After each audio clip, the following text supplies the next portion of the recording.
Therefore death to us is nothing, nor concerns us in the least, since nature of mind is mortal evermore.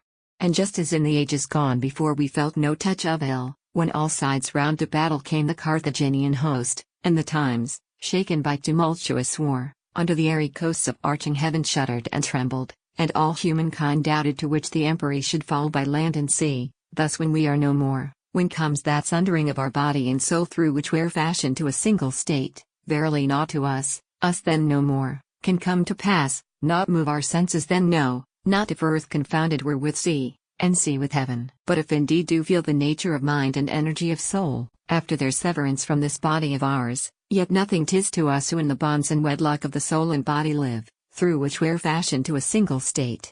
And, even if time collected after death the matter of our frames and set it all again in place as now, and if again to us the light of life were given, oh yet that process too would not concern us aught, when once the self-succession of our sense has been asunder broken.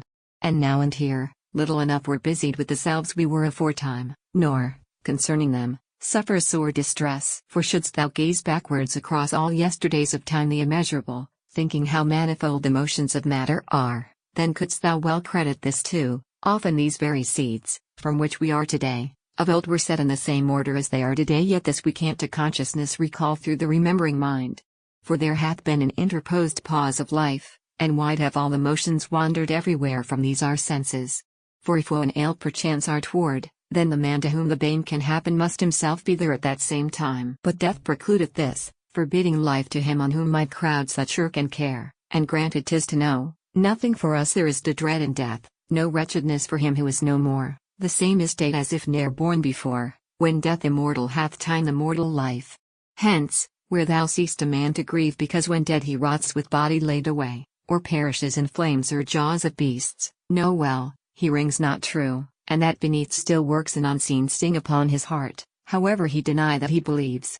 His shall be aught of feeling after death. For he, I fancy, grants not what he says, nor what that presupposes, and he fails to pluck himself with all his roots from life and cast that self away, quite unawares feigning that some remainder's left behind. For when in life one pictures to oneself his body dead by beasts and vultures torn, he pities his state, dividing not himself therefrom, removing not the self enough from the body flung away, imagining himself the body, and projecting there his own sense, as he stands beside it. Hence he grieves that he is mortal born, nor marks that in true death there is no second self alive and able to sorrow for self destroyed, or stand lamenting that the self lies there mangled or burning. For if it an evil is dead to be jerked about by jaw and fang of the wild brutes, I see not why 'twere not bitter to lie on fires and roast in flames, or suffocate in honey, and, reclined on the smooth oblong of an icy slab, grow stiff and cold, or sink with load of earth down crushing from above. Thee now no more the joyful house and best of wives shall welcome, nor little sons run up to snatch their kisses and touch with silent happiness thy heart. Thou shalt not speed in undertakings more, nor be the warder of thine own no more. Poor wretch, they say, one hostile hour hath ta'en wretchedly from thee all life's many guerdons, but add not, yet no longer unto thee remains a remnant of desire for them. If this they only well perceived with mine and followed up with maxims, they would free their state of man from anguish and from fear. Oh, even as here thou art, a slumber in death, so shalt thou slumber down the rest of time, released from every harrying pang. But we have bewept thee with insatiate woe, standing beside whilst on the awful pyre thou wert made ashes, and no day shall take for us the eternal sorrow from the breast. But ask the mourner what's the bitterness that man should waste in an eternal grief, if, after all, the things but sleep and rest? For when the soul and frame together are sunk in slumber, no one then demands his self or being. Well, this sleep may be forever, without desire of any selfhood more, for all it matters unto us asleep. Yet not at all do those primordial germs roam round our members, at that time, afar from their own motions that produce our senses, since, when he's startled from his sleep, a man collects his senses. Death is, then, to us much less, if there can be a less than that which is itself a nothing, for there comes hard upon death a scattering more great of the throng of matter, and no man wakes up on whom once falls the icy pause of life. This too, oh often from the soul men say, along their couches holding of the cups, with faces shaded by fresh wreaths awry, brief is this fruit of joy to paltry man, soon departed, and thereafter, no, it may not be recalled. As if, forsooth, it were their prime of evils and great death to parch, poor tongues, with thirst and arid drought, or chafe for any lack. Once more, if nature should of a sudden send a voice abroad, and her own self inveigh against us so, mortal, what hast thou of such grave concern that thou indulgest in two sickly plaints? Why this bemoaning and beweeping death? For if thy life aforetime and behind to thee was grateful, and not all thy good was heaped as in sieve to flow away and perish unavailingly, why not, even like a banqueter, depart the halls, laden with life? Why not with mind content take now, thou fool, thy unafflicted rest? But if whatever thou enjoyed hath been lavished and lost, and life is now offence, why seekest more to add which in its turn will perish foully and fall out in vain? Oh, why not rather make an end of life, of labor?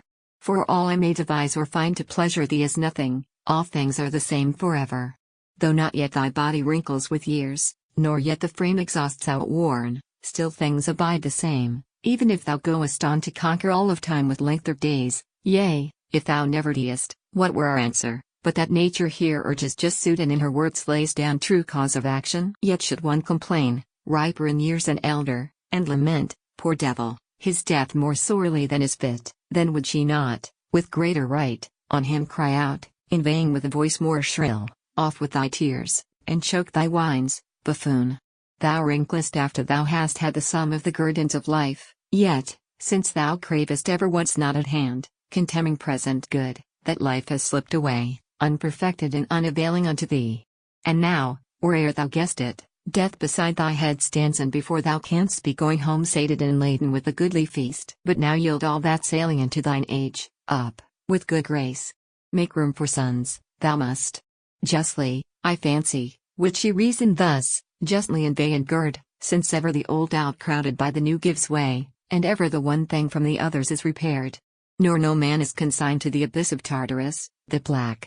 For stuff must be, that thus the after generations grow, though these, their life completed, follow thee, and thus like thee are generations all already fallen, or some time to fall. So one thing from another rises ever, and in fee simple life is given to none, but unto all mere usufruct.